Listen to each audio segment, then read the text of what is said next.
Block 1. The confessions that turned against me. Some betrayals are loud, explosive, obvious. Others? They're whispered behind closed doors, wearing the mask of help. My name is Natalie Cross, I'm 31, and I believed that therapy was sacred. After my breakup with Ethan, 3 years of emotional manipulation and gaslighting, I was a wreck. My sense of self was so eroded, I couldn't make simple choices without second-guessing everything. So, I did the brave thing. I asked for help. Her name was Dr. Amelia Trent. She came highly recommended, calm voice, soft eyes, trauma-certified. Her office smelled like lavender. Her couch had throw blankets. She said things like, "This is a safe space." And for a while I believed it. I cried in that room. I told her how Ethan twisted my reality, how he tracked my location, how he turned my friends against me slowly, like boiling a frog. I told her about the panic attacks, the sleepless nights, the scars no one could see. And she nodded, took notes, reassured me. Until one night, Ethan texted me out of nowhere. "I always knew you'd blame me for your father issues." My stomach turned. Because I had never told him that. I told Dr. Trent. I brushed it off, thought maybe he guessed. But then came another text, weeks later. "Do you still take the lavender pills for sleep?" Another detail I had only shared in therapy. That's when the nausea turned to ice. I called the clinic, asked to speak with the front desk, asked carefully, "Does Dr. Trent ever share client information in peer consultation?" They said no, unless required by law or with explicit consent. I hadn't consented, and no law required my childhood trauma to be shared with my ex-boyfriend. Still, I wanted to be sure, so I set a trap. In my next session, I made something up, a fabricated secret, that I had gotten a tattoo of my ex-ES initials during a drunken weekend, and regretted it. She raised an eyebrow, but nodded, wrote it down.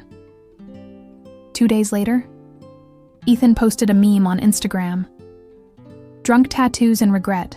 Sounds familiar, right, Nat?" That was it. That was my proof. And now, the woman who was supposed to help me heal was the one handing my pain to the person who broke me. Block 2. Shattered trust, sharpened resolve. The moment I saw Ethan's post, something inside me snapped. Not the kind of snap that breaks you, the kind that wakes you. I stopped crying, stopped doubting. Because now I wasn't just a woman recovering from trauma. I was a target of collusion. And Dr. Trent? She was no longer my therapist. She was my accomplice's informant. I went silent. Didn't cancel appointments. Didn't confront her. Instead, I documented everything. Every text from Ethan. Every false detail I'd planted. Every time she mirrored back a phrase he used, like emotional volatility, or tendency to dramatize, language that wasn't clinical. It was him. I asked a lawyer friend if I could record our sessions. "In some states," she said, "you only need one party's consent, but even if you can't use it in court, it might help you build a timeline." So I started recording, low quality, on my phone, hidden, and I planted more. Said I was considering getting back with Ethan. Said I was still in love with him. She smiled, just faintly, and said, "Maybe he wasn't as bad as you thought." My skin crawled. The final straw? An email. Sent from a burner account, but the writing was Ethan's. Attached was a photo of my therapy journal. I had left it in Dr. Trent's office once, accidentally. She said she kept it safe until our next session. Now here it was, photographed and weaponized. I confronted the clinic. They said she was unavailable, asked me not to jump to conclusions. I demanded my file. They hesitated, said I'd need to file an official request. So I did. In writing, certified mail. And I included a clause. Request for full documentation of all disclosures and communications related to third-party discussion of client material, pursuant to HIPAA law. That got their attention. So did the legal letter Dana drafted. Yes, I called her again. Because if there's one thing I've learned, healing doesn't mean going silent. It means getting louder, with proof. And now, I had enough to break the case wide open, but it wouldn't be enough to catch her lying. I needed to expose why. Block 3. The web behind the couch. Dana's private investigator worked fast. Within a week, she found something even I hadn't imagined. Dr. Amelia Trent wasn't just talking to Ethan. She had once treated him. 6 months before I ever walked into her office, Ethan was referred to her after a workplace anger incident. The company covered 3 therapy sessions. According to the PI's records, he listed me as a relationship stressor. She never disclosed the conflict of interest. Never told me she'd heard his version first. That wasn't just unethical. It was a direct violation of medical ethics, especially in trauma recovery. She had been treating both abuser and survivor, without either knowing the full truth. Or maybe she did know, and didn't care. Or worse, she chose a side. Dana drafted a formal complaint to the State Board of Psychological Examiners. We included the recordings, the email leaks, the false secrets she'd shared, and now, the undisclosed prior treatment. The board opened an inquiry, quietly. But in the meantime, I needed to protect myself. So I filed a civil suit for breach of confidentiality, gross negligence, and emotional endangerment. The media caught on. Because scandals involving mental health professionals and revenge-seeking exes, that's the stuff of tabloid wildfire. The headlines were vague, privacy protected. But insiders knew. And the clinic? They panicked. Within a week, Dr. Trent was placed on administrative leave. She emailed me. "Natalie, I hope we can discuss this without escalation. I always had your best interest at heart." That line, best interest at heart, was the same one Ethan used after the first time he tracked my phone and accidentally showed up at a girls' night. She wasn't just talking like him. She thought like him. And for the first time, I saw her clearly. Not as a healer, but as an enabler of harm disguised as care. The kind who cloaks betrayal in blankets and lavender oil. Block 4. Trial by system. Legal battles aren't dramatic like in movies. They're cold, clinical. You sit in rooms that smell like old air conditioning, where words like duty of care and breach of confidentiality carry more weight than any tear ever could. But I was ready. Dr. Trent's attorney tried to play it down, claimed my emotional state made me misinterpret supportive language, that I was projecting past trauma onto a therapeutic relationship strained by unfortunate coincidence. Dana didn't flinch. She presented our evidence like a surgeon wielding a scalpel. The therapy journal leak.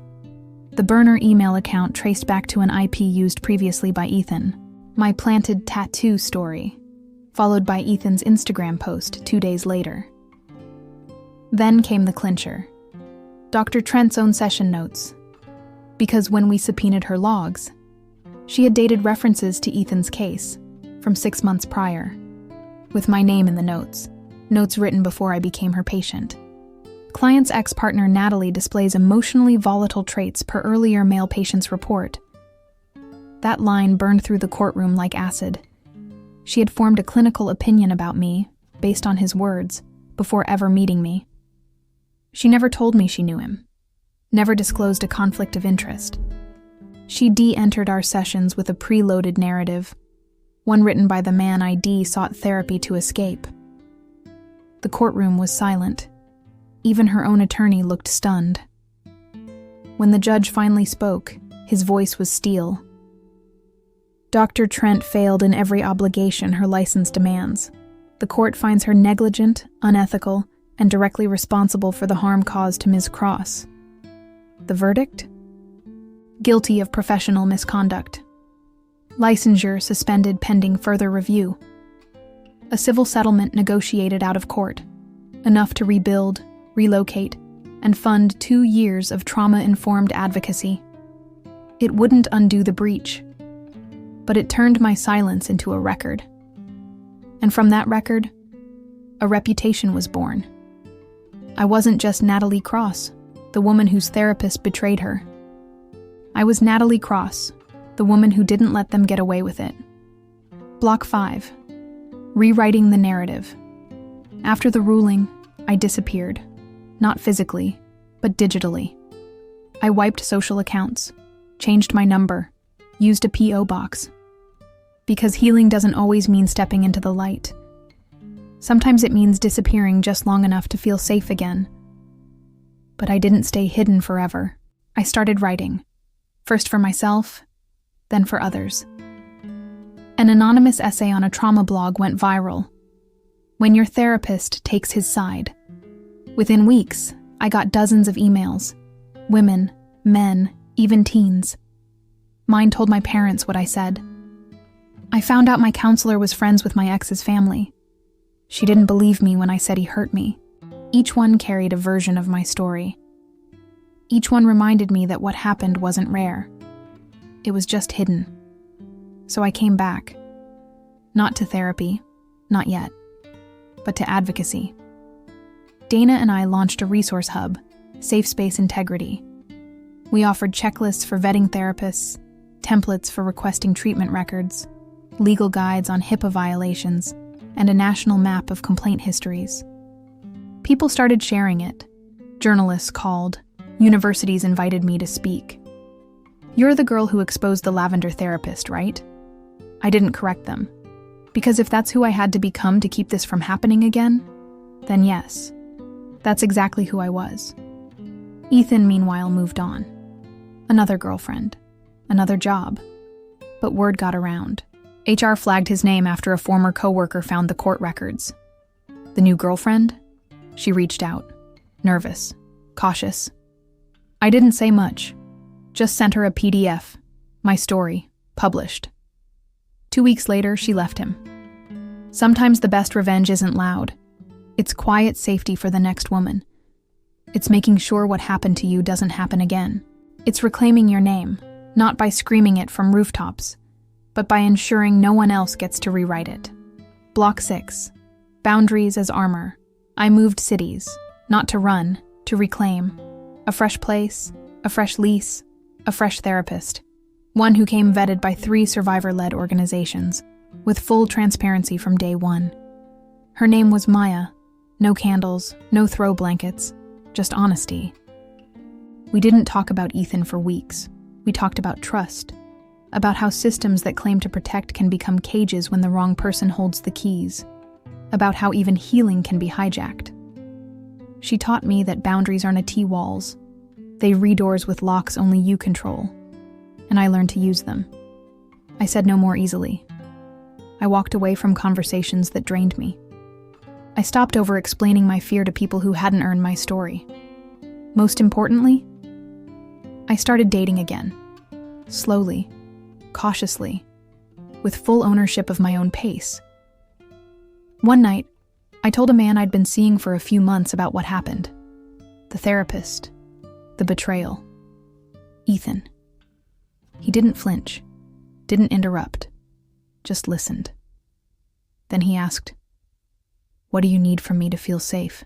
Not, "How do I fix it?" Not, "Are you over it?" Just, "What do you need?" And for the first time, I didn't cry when I told the story. I told it, like a narrator. Like someone who had already climbed out of the wreckage, now charting the way back for others. It wasn't about revenge anymore. It was about reconstruction. Because broken trust doesn't stay broken forever. It just becomes smarter, sharper, less forgiving of red flags. And I was no longer just a survivor of betrayal. I was an architect of boundaries. And no one, not Ethan, not Trent, not anyone, would ever step inside without my consent. Again. Block 7. Echoes and Advocates. 6 months after the case closed, I was invited to speak at a mental health ethics summit in D.C. I almost declined. But then I remembered the inbox filled with stories like mine, the ones whispered, hidden, minimized. I walked onto that stage, looked out at a crowd of professionals, and told them the truth. Confidentiality isn't a privilege, it's a lifeline. And when you break it, you don't just betray trust, you destroy someone's foundation for healing.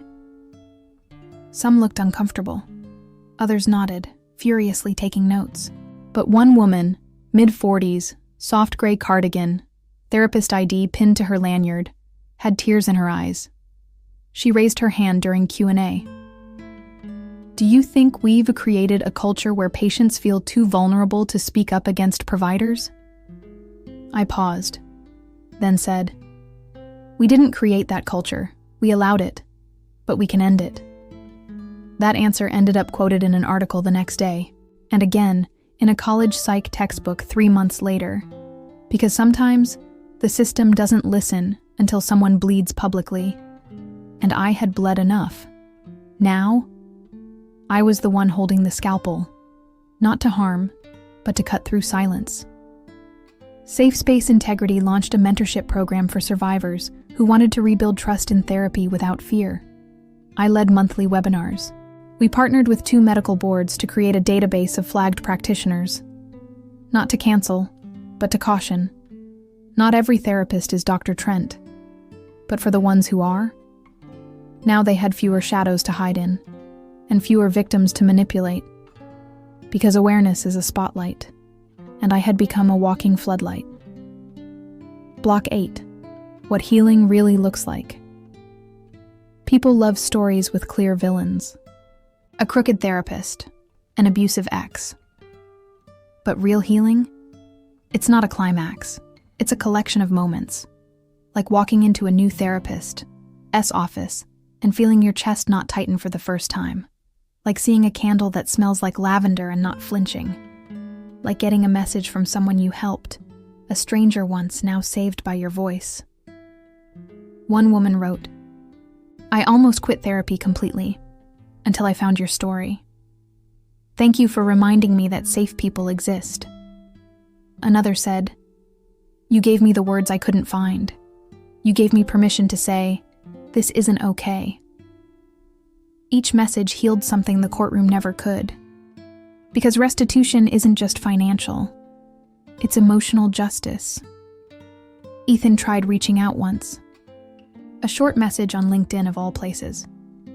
I've been doing a lot of reflection. Hope you're well. I didn't respond.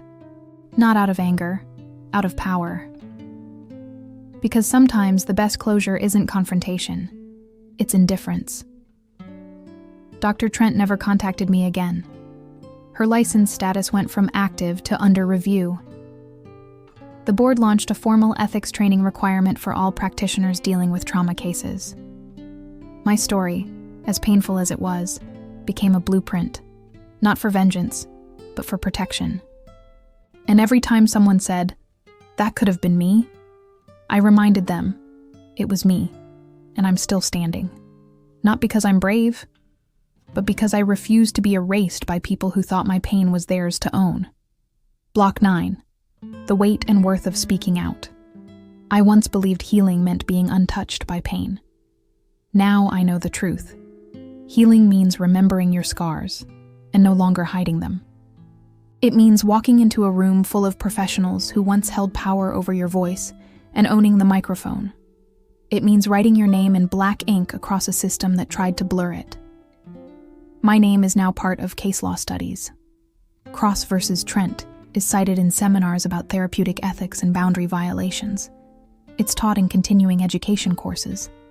But more importantly, it's whispered in online forums where survivors ask, what do I do if my therapist crosses a line? And the answer, more and more, is, start here. Read her story. The first time I heard that, I cried. Not from grief, from validation. Because pain becomes purpose when it guides someone else through the same fire. That's how you turn violation into vision. How you transmute trauma into testimony. I still have moments. Flashes of doubt, of rage, a scent, a phrase. the tone of voice from someone trying too hard to be soothing. But now I recognize those moments. I don't freeze. I don't run. I respond. Because my trauma isn't a cage anymore. It's a compass, pointing me toward every woman and every man who needs to know. You are not crazy. You are not overreacting. You are not alone. You were violated. And you deserve more than healing. You deserve justice. And justice, once earned, echoes far beyond the courtroom. Block 10. My story, my terms. 2 years later, I stood at a podium once more, but this time, it wasn't a summit. It was a graduation, a new wave of licensed therapists receiving their certifications, the future of healing, all in one room, and I was the keynote speaker. Not as a warning, but as a witness. Your patients will trust you with the most fragile pieces of themselves. Do not mistake that trust for entitlement. And never, ever forget, your silence can be just as loud as your words. They stood when I finished. Not because I was extraordinary, but because they understood. I wasn't a victim with a sad story. I was a force with a lesson. Afterward, one young therapist approached me. She looked nervous, clutching her certificate like a shield. "I read about you," she whispered.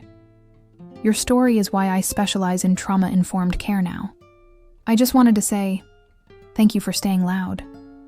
I smiled, because that's what survival really is, not a quiet recovery, but a deliberate noise, one that says, I was broken here, and I made it matter. So here I am, still healing, still helping, still holding the microphone, because no one gets to weaponize my truth again. Not an ex, not a therapist, not a system. Only I get to decide what my story becomes, and I've decided it becomes power.